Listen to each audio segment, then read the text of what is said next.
Salam sejahtera Malaysia, denyut nadi suara rakyat bergema di channel ini.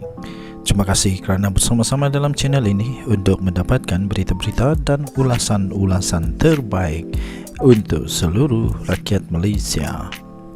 Bagi anda yang pertama kali bersama-sama dalam channel ini, sila tekan butang subscribe, like dan share. Malaysia kita punya, cintai Malaysiaku, kita jaga kita. Sekali lagi, bagi anda yang pertama kali, sila tekan butang subscribe, like dan share. Kita mulakan berita menarik hari ini.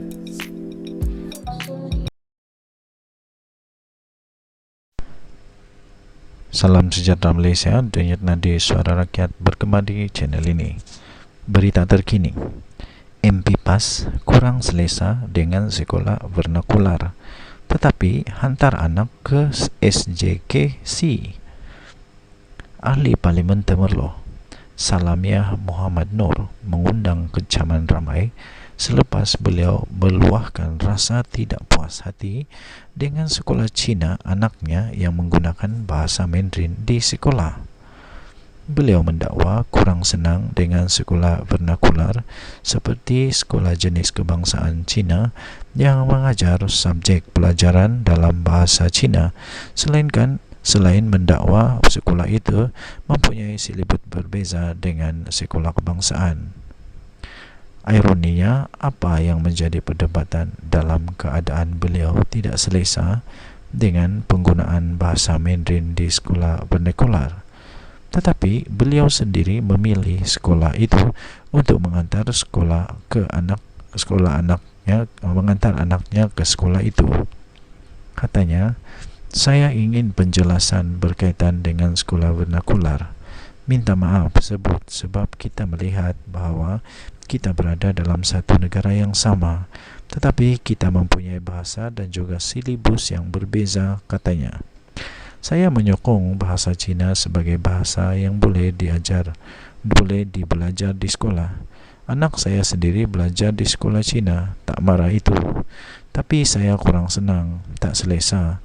Bila kita dalam satu negara yang sama, kita ada bahasa lain yang berbeza, sains dan bahasa Cina, bahasa Tamil, begitulah seterusnya, katanya ketika bertanya soalan kepada Menteri. Bagaimanapun, Menteri Pendidikan Fadlina Siddiq tampil menemplak ahli Parlimen PAS itu yang disifatkannya telah memberi tanggapan dahsyat berkenaan sekolah vernakular. Fadlina menegaskan bahawa sekolah jenis kebangsaan Cina maupun Tamil telah dibenarkan di bawah Akta Pendidikan untuk menggunakan bahasa ibunda mereka dalam usaha memperkukuh bahasa itu dalam kalangan murid. Beliau juga menyifatkan MP Temerloh itu sebagai tidak memahami apakah yang dinamakan sebagai sekolah vernakular. Kata menteri itu, saya ingin membuat penjelasan sedikit kerana saya melihat kekeliruan dan tanggapan MP Temerloh ini sangat dahsyat kerana beliau tidak memahami apakah yang dinamakan sebagai sekolah vernakular itu. Yang berhormat, sekolah vernakular ini adalah sekolah yang telah pun diiktiraf di bawah Akta Pendidikan, yang mana antara lain adalah untuk memperkukuh bahasa ibunda mereka masing-masing di sekolah tersebut. Jadi, tidak ada isu langsung tidak ada isu langsung bahawa sekolah ini ada masalah ataupun mengikuti silibus yang berbeza. Silibus daripada Kementerian Pendidikan Malaysia, katanya. Mana ada silibus yang berbeza, tegasnya. Beliau juga sempat menegur agar tuduhan bersifat gulu tidak dibawa ke dalam Dewan Rakyat. Katanya, sebab itu saya kata tuduhan yang bersifat gulu ini keterlaluan dan jangan dibuat dalam Dewan ini kalau tidak ada fakta. Silibus sama. Sekolah vernakular untuk mempertahankan bahasa ibunda mereka, tak ada masalah. Akta Pendidikan benarkan, ujarnya lagi. Denyut nadi suara rakyat bergema di channel ini. Jangan lupa tekan butang subscribe, like dan share. Malaysia kita punya, cinta Malaysiaku, kita jaga kita. Bye-bye. Salam sejahtera Malaysia, denyut nadi suara rakyat bergema di channel ini. Nampaknya akhirnya Mursyidul Ampas Hasim Jasin. Mursidul Ampas Hasim Jasin akhirnya buka mulut, buka suara dan memberi pembayang yang agak mensekolahkan Bersatu. Persoalannya, adakah kenyataan daripada Hasim Jasin ini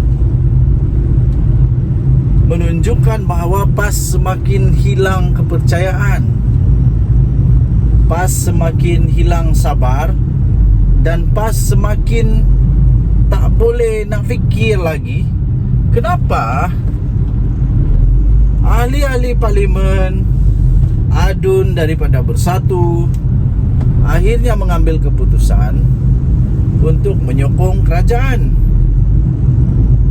Mungkin Mursidul Ampas ni tak boleh nak hadam. Kenapa bos-bos Bersatu tak boleh halang, tak boleh nasihatkan, tak boleh kawal orang-orang Bersatu, sama ada MP kah, sama ada adun kah, untuk sokong, untuk alih sokongan, ya, alih sokongan kepada parti lawan, pemimpin parti lawan. Jadi sampai dia sekolahkan, ini dia sekolahkan pemimpin-pemimpin Bersatu supaya meniru, ambillah teladan daripada PAS bagaimana memilih calon dalam pilihan raya. Seperti yang kita tahu, kemungkinan besar pilihan raya kecil bahkan berlaku di 6 kawasan, dan sekarang bertambah dengan 7 pula. 6 parlimen dan 1 adun, 1 dun. Adakah ini juga membuktikan, menunjukkan, membawa satu tanda-tanda awal bahawa PAS tidak akan melepaskan tempat itu kepada Bersatu untuk bertanding? Sebab mungkin PAS sudah tak boleh sabar lagi dah. Setiap kali dah menang, akhirnya Bersatu, pemimpin Bersatu tidak mampu untuk menjaga YB dorang ni. Jadi senang. Kalau YB sendiri pun tak boleh jaga, apalagi nak jaga rakyat Malaysia. Sekarang semua yang memberi sokongan kepada kerajaan, pemimpin dalam kerajaan, mengaku bahawa itu semua adalah tanpa paksaan, kerelaan untuk apa? Pelbagai alasan. Antara alasan yang terbaik adalah of course untuk rakyat di tempat sendiri, supaya tidak ketinggalan dalam pembangunan. Dan terbaru, alasan yang terbaik setakat ini adalah menjunjung titah Raja-Raja Melayu, Sultan-Sultan, dan mempersoalkan integriti kepimpinan perjuangan di dalam Perikatan Nasional sendiri, yang mana mereka seolah-olah berdiam diri dan seolah-olah tak dapat nak buat apa dengan tomahan-tomahan daripada bos-bos pula tu, orang-orang besar pula tu dalam Bersatu, dalam Perikatan Nasional, dalam PAS, terutamanya PAS lah. Hadi Awang sendirilah yang dikatakan telah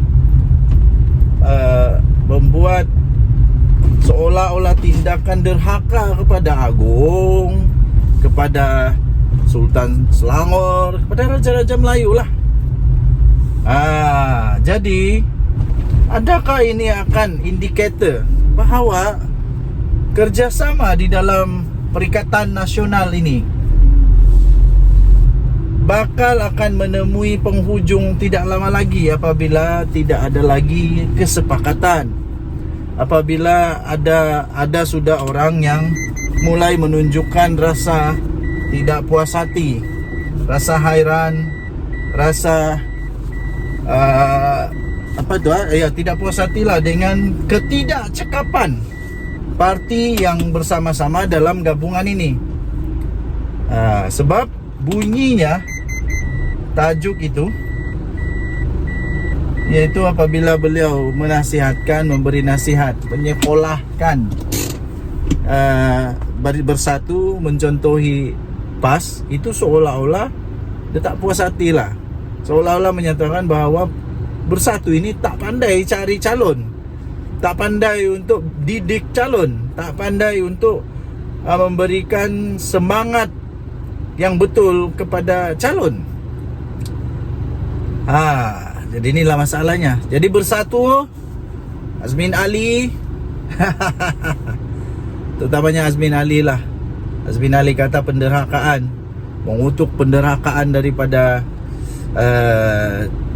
Adun di Selangor tu. Tapi sebenarnya siapa yang lebih duluan khianat?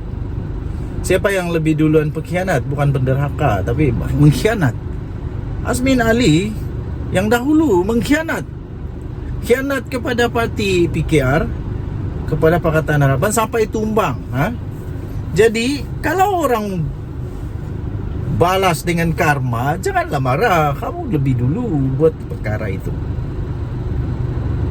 Kita jumpa lagi.